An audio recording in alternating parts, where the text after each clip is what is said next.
Hello students, welcome back. एक बार पुनः आप लोगों के सामने एक नए वीडियो के साथ आज हम लोग भौतिक विज्ञान के प्रकाश के अपवर्तन वाले पाठ के अंतर्गत मानव आँख के दृष्टिदोष के विषय में जानेंगे, के विषय में चर्चा करेंगे। इससे पहले यदि आपने हमारे चैनल को इसके पूर्व सब्सक्राइब नहीं किया है तो सब्सक्राइब कर लें और बेल आइकन को दबा दें, जिससे आपको नए वीडियो की नोटिफिकेशन सबसे पहले प्राप्त हो जाए, आपको वीडियो ढूंढना ना पड़े। आइए हम देखते हैं इस टॉपिक के अंतर्गत हम इन 3 टॉपिक्स सब टॉपिक्स में का अध्ययन करेंगे, जिसमें दृष्टि क्षेत्र है किसका, मानव आँख का दृष्टि क्षेत्र, दूर दृष्टि दोष है और निकट दृष्टि दोष है। इन दृष्टि दोषों के कारण, उनके निवारण इत्यादि के विषय में भी चर्चा करेंगे। आइए सबसे पहले हम देखते हैं दृष्टि क्षेत्र क्या है। देखिए, मानव का जो दृष्टि क्षेत्र है या किसी भी जीव जंतु का दृष्टि क्षेत्र है, वो जितने एंगल पर, जितने कोण पर वस्तुओं को देख सकता है, ठीक है, जितने एंगल पर मानव को देख सकता है। यदि एक आंख बंद करे मनुष्य तो यहाँ से लेकर के यहाँ तक लगभग 150 डिग्री तक मानव जो है वो देख सकता है आंख बंद करने के, एक आंख बंद करने के पश्चात। यानी सिंगल नेत्र का जो दृष्टिकोण है, दृष्टि का कोण है, दृष्टि क्षेत्र है, वो 150 अंश का होता है। लेकिन यदि दोनों आंखों से देखे तो उसका जो दृष्टि क्षेत्र है इतना बढ़ जाता है, यानी लगभग 150 से 180 अंश हो जाता है। हम जानते हैं हमारे नेत्र जो है वो मुख के जस्ट सामने की ओर है और हमारे नेत्रों के बीच कुछ सेंटीमीटर का डिफरेंस है, कुछ ही सेंटीमीटर का डिफरेंस है, मतलब अधिक डिफरेंस नहीं है। लेकिन इसका लाभ है, दृष्टि क्षेत्र हमारा 180 अंश ही होता है, 180 अंश ही है दृष्टि क्षेत्र। लेकिन लाभ क्या है कि हमारी जो आंखें हैं वो त्रिविम देखती, 3 विमाएं होती, किसी भी वस्तु की 3 विमाएं होती है, आप लोग जानते हो, लंबाई, चौड़ाई और मोटाई, या लंबाई, चौड़ाई और मोटाई। एक आंख से हमको सिर्फ वस्तुएं चपटी दिखाई देती है, यानी 2 ही बीमा दिखाई देती। एक आंख से 2 बीमा दिखाई देती। जब दृष्टि क्षेत्र कितना हो, 150 अंश हो, तब हमको कितनी बीमा दिखाई देगी, सिर्फ 2 बीमा दिखाई देगी। लेकिन जब हमारा दृष्टि क्षेत्र 180 अंश का हो जाता है, यानी जब हम दोनों आंखों से देखते हैं तो 3 बीमाएं दिखाई देती हैं। और ये कौन सी हैं, लंबाई है, चौड़ाई है और कौन है, मोटाई। यानी किसी भी वस्तु की मोटाई का अनुमान भी हमारी आंखें कर सकती हैं। यहीं पर जो जीव जंतुओं की आंखें हैं, देखा होगा आपने, अन्य जंतुओं की आंखें हैं वो किनारों पर होती हैं, तो उनका दृष्टि क्षेत्र तो बढ़ जाता है, दृष्टि क्षेत्र 180 से अधिक हो जाता है, लेकिन उनको सिर्फ 2 ही बीमाएं दिखाई देती। तो एक हमारे नेत्र का फायदा ये है कि हमारा नेत्र जो है वो 3 बीमाओं को देख सकता है, 3 बीमाएं देख सकता है, ठीक है। इसके बाद इसके पश्चात आ जाता है दृष्टि दोष आ जाता है। देखिए, मानव नेत्र में 2 दृष्टि दोष हैं। सबसे पहला है दूर दृष्टि दोष, और फिर निकट दृष्टि दोष। पहले हम निकट दृष्टि दोष की चर्चा कर लेते हैं, तब बाद में दूर दृष्टिकोण दोष की चर्चा करेंगे। देखिए, निकट दृष्टि दोष में होता क्या है कि किसी मानव को निकट की वस्तु दिखाई देती है, निकट की वस्तु साफ दिखाई देती है, वस्तु साफ दिखाई देती है। लेकिन जो दूर की वस्तु है वो दूर की वस्तु साफ दिखाई नहीं देती है, दूर की वस्तु साफ दिखाई नहीं देती है। अब दोष कैसा है, निकट दृष्टि दोष, और निकट की वस्तु साफ दिखाई दे रही है, यानी ये कदापि दृष्टि दोषों के ऊपर इनका नामकरण नहीं किया गया, नहीं तो उल्टा हो जाएगा। भाई, निकट दृष्टि दोष है तो निकट की वस्तु साफ दिखाई नहीं देनी चाहिए, लेकिन इसका नामकरण कदापि दृष्टि दोष के आधार पर नहीं किया गया है। हमने पहले भी आपको बताया था, दो बिंदुओं के आधार पर किया गया है। एक तो निकट बिंदु और दूसरा कौन सा है? दूर बिंदु। निकट बिंदु और दूर बिंदु। देखिए हमारी आंख के दो बिंदु हैं, निकट बिंदु और दूर बिंदु। हमने आपको पहले ही बताया है कि जो निकट बिंदु है वो 25 सेंटीमीटर का होता है एक स्वस्थ आंख का, और जो दूर बिंदु होता है वो इनफाइनाइट होता है, यानी अनंत होता है। इसकी कोई सीमा नहीं है दूर बिंदु की। तो ये दो बिंदुओं के आधार पर बनाया गया है। अब निकट दृष्टि दोष में निकट की बस साफ दिखाई देती है, यानी जो निकट बिंदु है वह और निकट आ जाता, यानी दूर निकट दृष्टि दोष में जो निकट बिंदु है, आंख का निकट बिंदु है, मनुष्य की आंख का निकट बिंदु, वो 25 सेंटीमीटर से कम हो जाता है। 25 सेंटीमीटर से कम हो जाता है निकट बिंदु। और जब निकट बिंदु 25 सेंटीमीटर से कम हो जाता है तो अब जब ये कम हो गया तो ये भी क्या हो गया? इनफाइनाइट से कम हो गया, यानी अनंत से भी कहाँ चला है? अनंत से और आगे की ओर खिसक आया। तो जब व्यक्ति ऐसे पढ़े, ध्यान रखिएगा, जब व्यक्ति ऐसे पढ़े और निकट लाके पढ़े तब समझिए निकट दृष्टि दोष। यानी जो 25 सेंटीमीटर का निकट बिंदु है वो कहाँ आ गया? और नजदीक आ गया। और दूर बिंदु और नजदीक आ गया। तो निकट की वस्तु दिखाई दे गई, लेकिन दूर की वस्तु स्पष्ट दिखाई नहीं देती है। तो ये हो गया निकट दृष्टि दोष। अब दोष के दो कारण हैं, ठीक है? दोष के दो कारण हैं। पहला कारण नेत्र लेंस की, कारण में देख लेते हैं, दो कारण है। नेत्र लेंस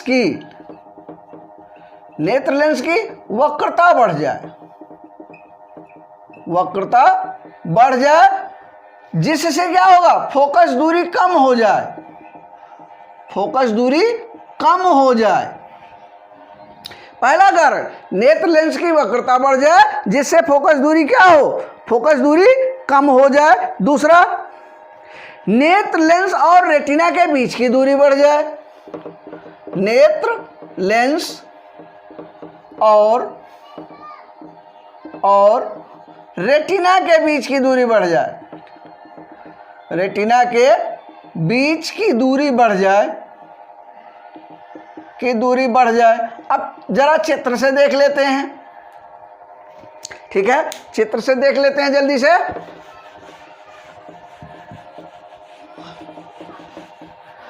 अब नेत्र लेंस की वक्रता त्रिज्या बढ़ जाए, जिससे अब ये मान लीजिए सपोर्ट दैट हो गया ह्यूमन आई, ये दूरी बढ़ जाए, यहां से ये नेत्र लेंस हो गया, इसकी दूरी बढ़ जाए, इसकी दूरी बढ़ जाएगी तो जो यहां से किरण आ रही है वो क्या होगी?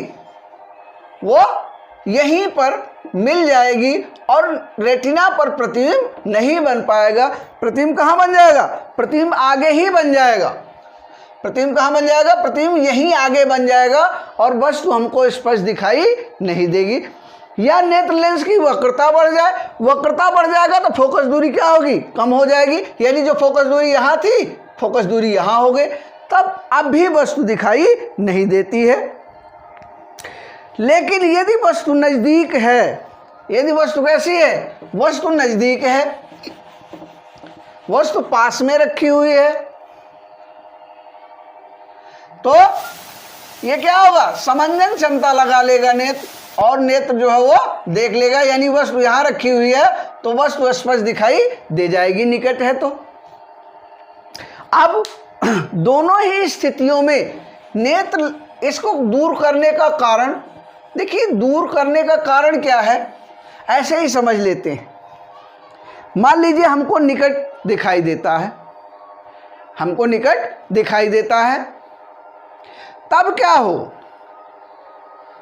तब हम किसी ऐसी युक्ति का प्रयोग करें कि जो वस्तु दूर रखी हुई है वो वस्तु कहाँ दिखाई दे? निकट आ जाए। भाई जैसे कोई दूर वस्तु रखे हमको दिखाई दे और निकट आ जाए तो हमको दिखाई देने लगेगी। लेकिन कारण क्या हो?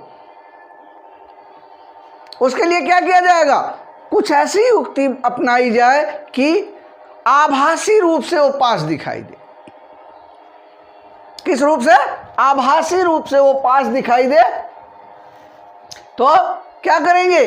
एक ऐसे लेंस के चश्मे का प्रयोग करेंगे जो वस्तु को आभासी रूप से नजदीक दिखाए। ऐसा लेंस कौन सा है? अवतल लेंस।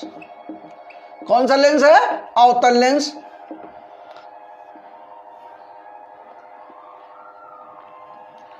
अब ये हो गया सपोज दैट नेत्र, ठीक है। अब ये जो किरण चल रही है कहां से? अनंत से चल रही है ये, ठीक है। और कहां मिल रही है? यहां मिल रही है।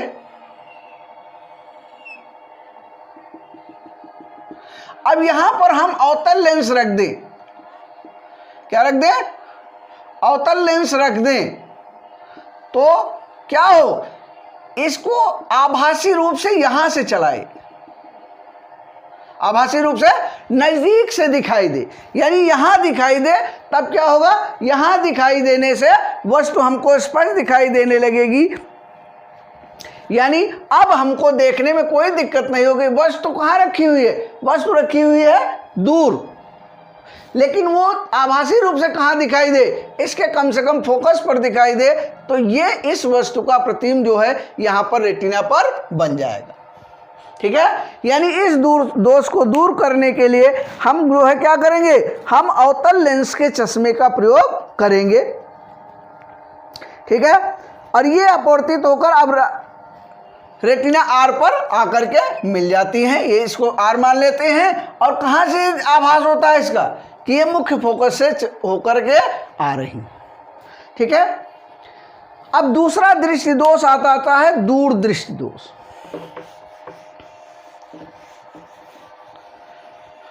दूसरा दृष्टि दोष आ जाता है दूर दृष्टि दोष।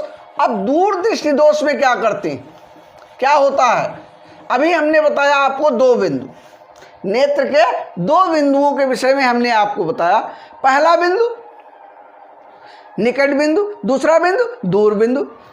पहले वाले में क्या था? निकट दृष्टि दोष वाले में निकट बिंदु और नजदीक आ गया तो निकट दृष्टि दोष हो गया। इसमें क्या होगा? निकट बिंदु दूर चला गया, यानी अब वस्तु जो ऐसे देखते थे उसको ऐसे देखने लगे, इस तरह से दूर ले जा करके। यानी जो निकट बिंदु था 25 सेंटीमीटर पर 25 सेंटीमीटर से अधिक हो गया, यानी दूर दृष्टि दोष में निकट बिंदु दूर चला गया, निकट बिंदु दूर चला गया। इसको ऐसे देखते हैं,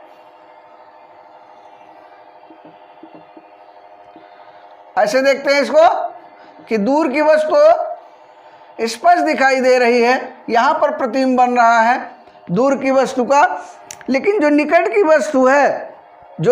वस्तु है उसका प्रतिबिंब क्या होगा? मान लीजिए कोई निकट वस्तु है, इसका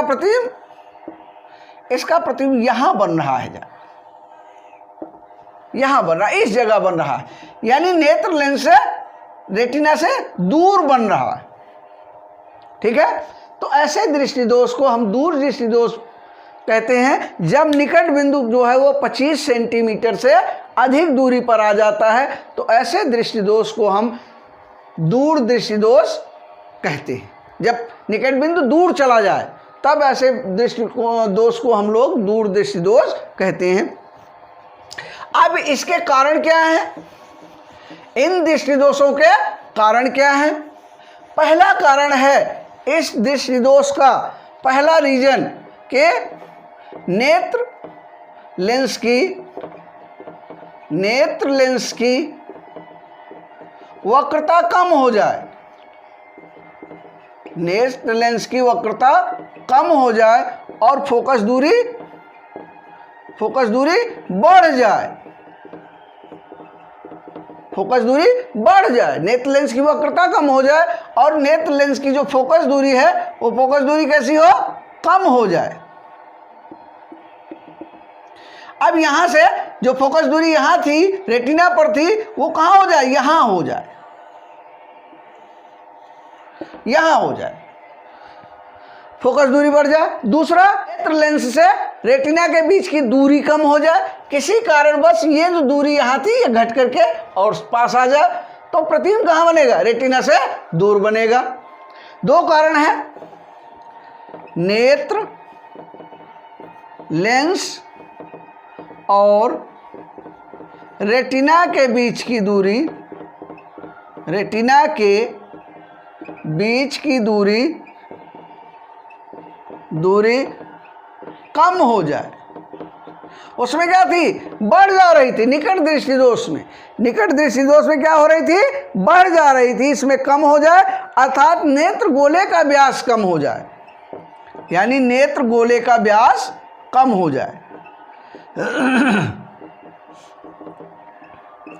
नेत्र गोले का व्यास कम हो जाए, उस स्थिति में क्या होगा, प्रतिबिंब रेटिना पर नहीं बनेगा। इसके लिए क्या करेंगे, इसके लिए हम उत्तल लेंस के चश्मे का प्रयोग करेंगे। उत्तल लेंस के चश्मे का प्रयोग करने से क्या होगा कि जो वस्तु यहां रखी हुई है वो आभासी रूप से, वो वस्तु कहां क्या होगी, आभासी रूप से वो वस्तु कहां दिखाई देगी, यहां दिखाई देगी।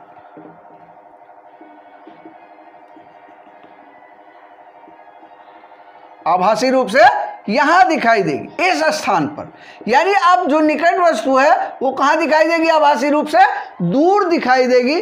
तब ये किरणें जो है आकर के कहां मिल जाएंगी, रेटिना पर मिल जाएंगी और यहीं पर प्रतिबिंब बन जाएगा। यानी जो यहाँ निकट वस्तु है वो कहाँ दिखाई दे, दूर दिखाई दे। ये फोकस मान लीजिए एफ है, कहाँ दिखाई दे, एफ से दूर दिखाई दे। तो उस समय प्रतिबिंब जो है वो कहाँ बन जाएगा, प्रतिबिंब जो है वो रेटिना पर बन जाएगा। यानी ये 25 सेंटीमीटर है और इस 25 सेंटीमीटर से अधिक दूरी पर आभासी रूप से दिखाई दे, तब ये जो है प्रतिबिंब हमारा रेटिना पर बन जाएगा और हमारा दृष्टि दोष जो है वो सही हो जाएगा। एक और दृष्टि दोष आ जाता है जरा दृष्टि दोष।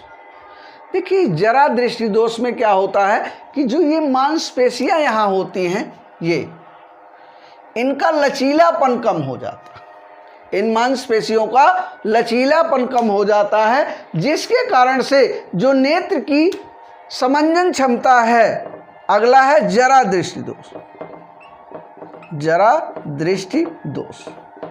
तो इस दृष्टि दोष में ये जो मांसपेशियां हैं इनकी क्षमता घट जाती है, मांसपेशियों की क्षमता, मांसपेशियों की क्षमता जो है वो घट जाती है, जिसके कारण समंजन क्षमता घट जाती, जिसके कारण समंजन क्षमता घट जाती। और समंजन क्षमता यानी समंजन लगाने की क्षमता खत्म हो गई तो व्यक्ति को ना नज़दीक की वस्तु दिखाई देगी ना दूर की वस्तु दिखाई देगी। तो इस प्रकार से ये जरा दृष्टि दोष उत्पन्न हो जाता है। इसके लिए हम डबल लेंस का प्रयोग करते हैं, उत्तल का भी प्रयोग करते हैं और अवतल का भी प्रयोग करते हैं। यानी चश्मा, सपोज दैट ये चश्मा इस तरह का है, इतने भाग में ये अवतल वाला भाग होता है और ये उत्तल वाला भाग, इतना भाग अवतल लेंस का है और इतना भाग अवतल लेंस का है। ठीक है, तो इस लेंस के कारण अब अवतल लेंस से तो हमको निकट दृष्टि दोष हमारा दूर हो जाता है और उत्तल लेंस से दूर दृष्टि दोष दूर हो जाता है। यानी इस प्रकार एक ही चश्मे में डबल लेंस का प्रयोग करने से, एक ही चश्मे में डबल लेंस का प्रयोग करने से हमारा दोनों दृष्टि दोष, जरा दृष्टि दोष दूर हो जाता है। अवतल लेंस का भी दूर दृष्टि दोष भी और निकट दृष्टि दोष भी दूर हो जाता है। यानी जो जरा दृष्टि दोष है वह दो प्रकार के लेंसों के चश्मे का प्रयोग करने से दूर हो जाता है। मित्रों, ये रहा आज का हमारा इन टॉपिक्स के विषय में अध्ययन किया। अगले वीडियो में हम लोग प्रिज्म के विषय में अध्ययन करेंगे। ये जानेंगे कि प्रिज्म किसे कहते हैं, प्रिज्म द्वारा प्रकाश का अपवर्तन किस प्रकार हो, प्रिज्म का अध्ययन करेंगे। प्रिज्म के अध्ययन के पश्चात फिर प्रकाश का प्रकीर्णन और इंद्रधनुष के विषय में अध्ययन करेंगे और फिर ये हमारा प्रकाश का चैप्टर समाप्त हो जाएगा। फिर इसके जो अंकिक हैं उनको हम हल करेंगे और फिर विद्युत पर हम लोग चले जाएंगे। आज का वीडियो हम लोग यहीं समाप्त कर रहे हैं। अगले वीडियो में प्रिज्म वाले टॉपिक के साथ फिर आपसे मुलाकात होगी। तब तक के लिए आपका बहुत बहुत धन्यवाद।